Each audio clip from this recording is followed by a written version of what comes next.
everybody. You have found your way to Janine and Amy's Travel TV Live, and I'm super excited because we have a very special episode, just like those episodes of After School Special when we were kids, a very special episode. Amy is the brave one who went out in the world to tell us what it's like to travel right this second. She is in Mexico with her daughter, and I have to say I'm super jealous, but we're here tonight to answer all of your questions about what it's like to travel right now, what it's like on the ground at a resort in another country, and what is she drinking? That's what I want to know right now. What are you drinking, Amy? I'm having a martini. Well, And it's vacation. It Right? is. It's a vacation drink, and it's not my normal go-to daily drink, obviously, because to drink a martini every day, that's a whole nother thing. But I'm on vacation, so I'm enjoying a martini. Very nice, as you should be. So let's just hop right in. I would love for you to walk us through what it was like going to the airport, and where did you fly out of, and was it a big airport, small airport? So what was it like? Did you have to change planes? Give us the scoop. Okay, so we are in Cancun, and we flew out of Bradley, which is in Hartford, Connecticut, and we had to leave wicked early. So I didn't know what to expect. I really didn't, because normally, there's really long lines through TSA, and I have global entry. My daughter does not. So you could breeze right through TSA pre-check, but I wanted to stick with Molly, my daughter, because she doesn't travel as often, obviously. So I wasn't sure what to expect. So we got to the flight left at 6:16 a.m. And we got to the airport. I want to say it was about 6:16. Yeah, I love 6:16 a.m. flights. I do too, actually. Yeah. So listen. Right this moment, I would get on like a crop dusting plane. Absolutely. Absolutely. With no top on across the ocean. Absolutely. And I got to tell you, I haven't been on an airplane probably like you, Janine, since at least February was the last airplane I was on. So it's been 10 long months, like I said in my little post a couple days ago. So we got to the airport at about 4:30. So I can tell you that I had a lot of anxiety. I was nervous. I was really nervous. I lost a lot of sleep. I went to bed at 8 p.m. I woke up at 11 p.m. and never went back to sleep the night before we left, because I really had no idea what to expect, right? It's a scary time. So this is truth being told. I was really scared. And I just want to say, for absolutely no reason, this has been the easiest, most flawless travel experience I have ever had. And Janine and I fly all over the world, and this truly was a breeze. So we walk in, we had carry-ons. I told Molly what to bring and how to do it. And I didn't go through TSA pre-check, even though they kept wanting me to. And I'm like, no, it's good. I'm going to stick with my daughter. And when we turned the corner to go to security, there's no one there. There was literally no one there. I think 5 of us went through, and they were really sweet. Everybody was super polite, TSA, the whole thing. So we got there at a ridiculous time. Right, so like 2 hours to go. But let me ask, so was there anything different about, I know you were like sitting at the gate for 2.5 hours, right? Was there anything different about actually going through? Like the normal, did they take your temperature? Was there any kind of screening? No. Or no? No, nothing. So, but however, I want to say though, Mexico right now is the easiest place to travel to, because they do not require a test. So, but there's that's actually surprising. I'm going to say that's surprising. It is a little surprising. So, and I'll tell you why, because I had a lot of conversations with the staff here, which are all from Mexico. So, but anyway, there's a lot of paperwork you have to fill out. So the day before we left, I was like agonizing over this paperwork. And it's the typical, do you have a fever? Do you know anybody who had COVID? Have you been anywhere where COVID, blah, blah, blah. So, and all that stuff. And then it gives you a scanning code that you have to bring with you. So one of those QR codes, that's what I'm thinking of. Everybody knows what I'm talking about. So QR code. So I had this whole file for Molly and I of all the paperwork. And then there's immigration paperwork. So anybody who's ever been to Mexico, you can fill the immigration paperwork out on the plane or you can pre-fill it. So I'm a pre-filler because I like to breeze through everything as best as I can. So no, the only thing different, Janine, truly, is there's nobody in the airport, nobody. Yeah. And you have to wear a mask everywhere and everything. And what about every other seat in. Okay, so when you get on the plane, you have to wear a mask the whole entire time, and they tell you this 100 times over and over and over again over the speaker, right? Because we were there for a really long time. So anyway, so they tell I'd rather be in the airport for an extra hour than be running for my gate. Yeah, me too. That gives me too much stress. Absolutely. Oh, I hate having stress. I was already stressed out because I didn't know what to expect. So anyway, so they keep telling you, and if you take your mask off while you're on the plane, you'll never be able to fly American Airlines again in your life. They're serious about it. No joke. I'm not kidding. Yeah. So we did have a layover. So we flew to Philly, and we had about an hour and 20 minutes, give or take. And Philly was much busier, but it's a major hub airport, unlike Bradley.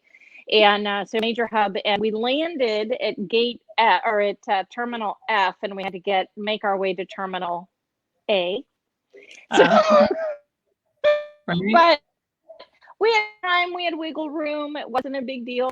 And so then we got there and we waited and we boarded the plane and landed in Cancun.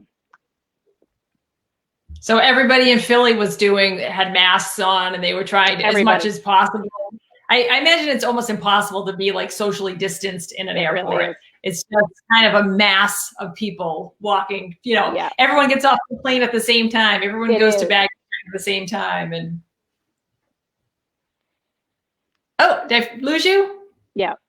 Yeah. And when we landed, it was like, I don't think so. I'm right here. Am I here? You are here. Yes. Am I here? Yes. Okay.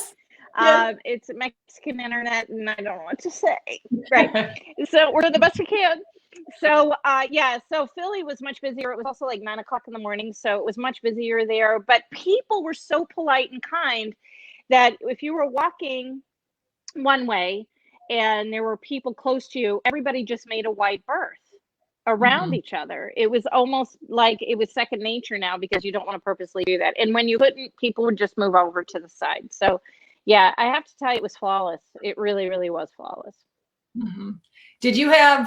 Was the plane crowded? Like, how crowded was the plane? No, we flew American, and American fills the center row. So just so you know, okay. Delta does not yet. So the flight from Bradley to Philly, no, and it was a smaller plane, so it was American Eagle. So that was not filled. The Philly to Cancun, if I had to guess, maybe, I didn't see behind me, but I would say maybe 80% full. Okay. Maybe. Mm-hmm. Okay. So pretty crowded. So pretty full. Yeah. I mean, 80%. There were a lot of people. Not completely, because this is actually a popular time to start traveling to the Caribbean and Mexico. So, well, that's interesting. So was there any service on the plane? Were there drinks? Or no? No. So what I would say, when we got on the plane in Philadelphia to come to Cancun, it's about a 4-hour flight. They were handing out a plastic bag. I always get confused by the screen now. So the plastic bag, right? A clear plastic bag had a little bottle of water and those little breakfast cookies from England. You know what I'm talking about? Biscoff or whatever they're called. So that's what it was. Now, full disclosure, Molly and I flew first class. In first class, in first class, you got fed, and you can have booze and you can have drinks all day long. Okay. So you take your mask off. Interesting. Yeah. So because you're still breathing and stuff. I'm just saying. But what I would say is that if you weren't traveling together like Molly and I were, all the seats weren't filled. So there's 2 seats to a row, right? Mhm. In first class. So if you're traveling alone, and we had a movie star in front of us on our way down here, but we can't remember who it is. Really? Seriously.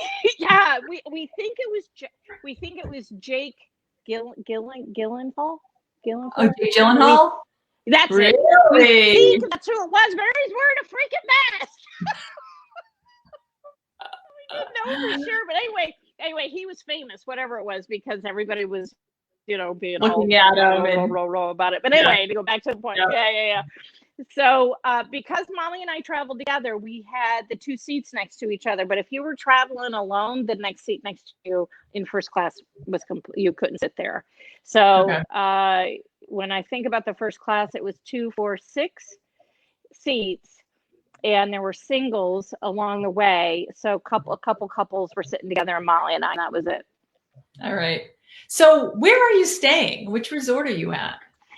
We are at Club Med Cancun, Yucatan. That's where we are. So all inclusive, fabulous resort, absolutely beautiful. Molly and I got a family suite, so she has her own bedroom and bathroom, and I have my own bedroom and bathroom, and then there's a little common area with a big couch and a huge balcony, which is where I wanted to broadcast from, but I think the internet was worse there. Yeah, a little bit. So when you looking right over the ocean, I'm looking at it right now, so it's absolutely beautiful. Is it beautiful? I bet. Is it? So how crowded is it? Are there people at the resort? Did you lose me? Amy. No, I'm here. I'm here. Thank you, everyone watching, for being patient too, because we have an international. We have kind of a glitchy line today. So what's it like? What's it like on the ground at the resort? Okay, so well, first of all, let me go back to immigration in Cancun. So anybody who's ever been to Cancun, to get through immigration is over an hour long pre-COVID. We got through it in 5 minutes. Wow. You literally walk through. And it was blowing my mind. Absolutely mind-blowing experience, because nobody's here. So, and it was also a Tuesday that we came in. So, so that certainly helped. But the resort, I would say 40%, maybe 30%. Wow. Capacity. Nobody's here. But I will say there's many nationalities here. So there's a lot of French. So anybody who doesn't know, Club Med is owned by a French organization. And so a lot of French people are here because they can't travel either anywhere, but they can come to Mexico. Everybody can go to Mexico. Right. That's good. Mexico's like COVID-19. Come on down, everybody. COVID, whatever. Yeah, whatever. God bless them though, but they're all they're really suffering down here. I've had some pretty long conversations. And Club Med hires all locals, for the exception of some key roles. But we've had some pretty heartwarming conversations with some people down here that they're really suffering, and I think that's why Mexico has decided to kind of lift the cuffs off and just say, but you have to wear a mask everywhere unless you're outside or in your room. Okay. So so we're walking through anywhere that has any kind of enclosure. So when you walk into the dining room, you have to wear your mask. So you sit down just like you do in the States. And then when you sit down, you can take your mask off. But all the workers have masks on all the time. They never take their masks off. They all have gloves on. A lot of them, especially the food service people, have the plastic thing and a mask and gloves. And you go through, and they will randomly take your temperature as you're walking through the resort. Usually every morning, usually in the morning, if you're walking through, especially if you're going to breakfast, and they'll pull you aside. In every room that you enter, you have to put the sanitizer on your hand. Oh yeah, yeah. So what happens if you have a fever? Do they like grab you and like whisk you away? Yeah, they do. They take you straight to the infirmary. Jail. I mean, the infirmary. No, just kidding. Yeah. The infirmary. Yeah, I'm gonna be infirmed.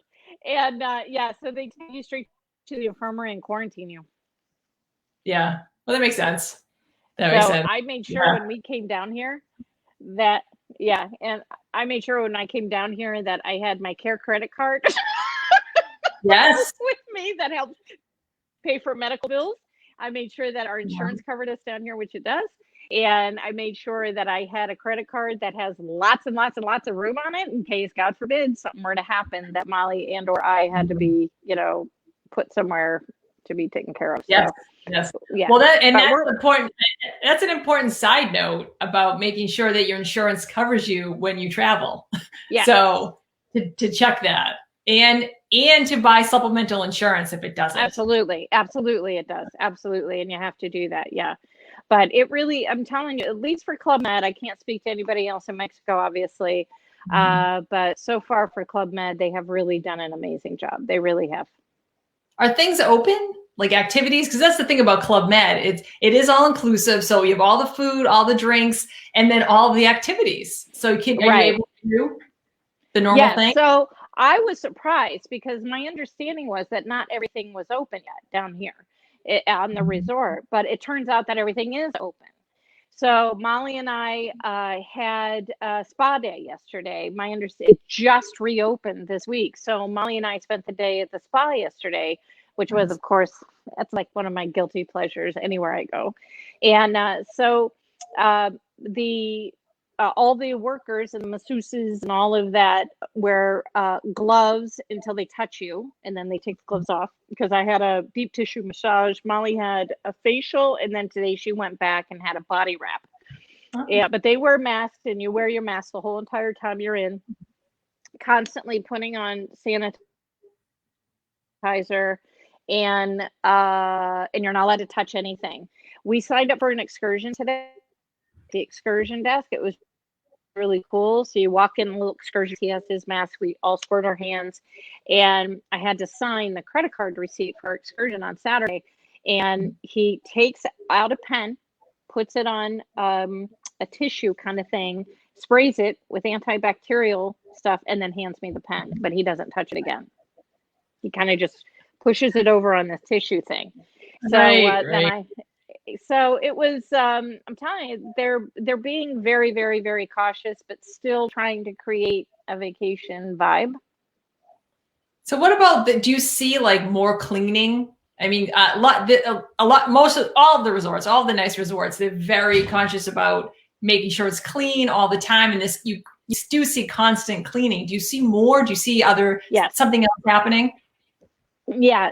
So anybody who's ever, so a Club Med is known for their buffets every single night. I mean, it is miles long, and it changes every night. So they have a different theme. So they kind of have that now, but it's not really that. So what they have now is, before you would walk up to a booth and you would say, I want this, that, right? And they would make it for you and you would hand it. No, it's not like that anymore. So now everything is put in individual bowls. There's no touching between them and me. And then the tongs. So if you have tongs for to get bread, or I'm trying to think what else we use tongs for. I can't remember. But anyway, so you use tongs to get bread or whatever, right? They change out the tongs every 5 minutes. There's constantly changing the tongs. And so there's also not nearly as much food because there's not nearly as many people here either. I think that's probably part of it. I'm surprised they're not serving. I'm surprised they don't have somebody putting bread. Yeah. I think it's probably it would be too laborious and not enough people to do it. That would be my guess based on what I'm seeing here. But I don't feel at all uncomfortable because all the workers have to change the gloves all the time. The servers in the restaurants have the masks on. We went to they have a restaurant here that you make reservations. You actually sit down and get, it's a steakhouse kind of thing, and you dine and all that kind of stuff. And same thing with them. And as soon as you sit down, you can take your mask off, but they have the plastic shield and a mask and gloves. Wow. What about like the sports, like the sun chairs and the sporting equipment and stuff like that? Are they constantly cleaning that too? Yes. Yeah, it's a constant thing. You can see them out there constantly working. Every time they come to clean our room, they seal everything with one of those stickers that says sanitize, sanitize, sanitize, sanitize. So every time we come back to our room in the afternoon, they have sanitation stickers on there. As far as like, so they have at Club Med, as you probably remember, Janine, they have all these activities and sports and all this kind of stuff. So Molly and I went sailing today, so that was really cool. So hence my hair, because we ran back here because I had to take a shower. So anyway, so we went sailing, and until you get on the boat, you're wearing your mask and they walk you through everything. But when you get outside and you're on the ocean and water is literally like splashing you in the face, on that, to wear a mask would be like impossible. What else? Yeah. Oh, and then Molly did the trapeze. So Club Med has a circus thing, and you can learn how to fly a trapeze, which was actually, she was terrified to do it. She was crying and all this stuff. And I'm like, you can do it, you can do it. But anyway, she had to wear her mask until she went up to actually do the trapeze thing. So then she took her mask off then. Right. It's so funny that she was crying. Like, you're like, you don't actually have to do it. Right. Right. But they made her, and I'm glad they made her, actually. I really am. I told her, and she was like, were you not going to come get me? And I'm like, no, you're almost 23 years old. I'm like, no. All right. So I guess we're getting to a little bit to the end of the show, but so what would you say to people who are thinking about traveling maybe in the next 6 months or so? What do you think? So Oh, we lost you for a second, Amy.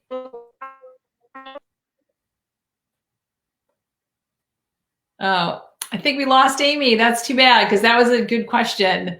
So until she comes back, I'm going to let you know that next week we have a really, really great episode. We have John Reese, who is an expert on using your points to the best, maximizing your points. So if you have been collecting points, and we all have, because they're just sitting there and we can't use them this year, come back to the show and he will tell you all about the best way to use points and get the most out of your money. And if you're planning a trip in the next 6 months or a year, or even 2022, it's good to know how to use your points in an efficient way and not lose them, right? So that's next Thursday at 6 o'clock, same time, same place. And don't forget, if you are a Gen X woman who loves to travel, Gen X and young baby boomer woman, we have the Women with Wanderlust Tribe, and I'll put the link in the comments below. So don't forget to join us over there. I was just telling our viewers about next week's show, but let's just wrap it up, Amy, before we'll have some fun. Yeah. Before what you do you lose me again? Yeah. Who wants to travel in the next 6 months? So I would say I am so confident, and I'm so glad I did this, that Tim and I just booked a trip to Italy for next June. Next June? And the flights are amazingly inexpensive. So take advantage of it now, because as soon as that vaccine's available, I can guarantee you these options are not going to be available anymore. And we also booked a cruise on the Med while we're there. So we booked a 3-week trip. We still have some, fine tuning to do for the trip, but we booked a celebrity cruise for a week on the Med while we're there. And that was ridiculously inexpensive for what it was. And our flights already. So I talked to him about it yesterday, and I said, I think it's time. And everything, if you haven't heard, the UK approved Pfizer's vaccine. They're already administering it to their populace. Ours hopefully will be out mid-December, probably next week. They're meeting on December 10th.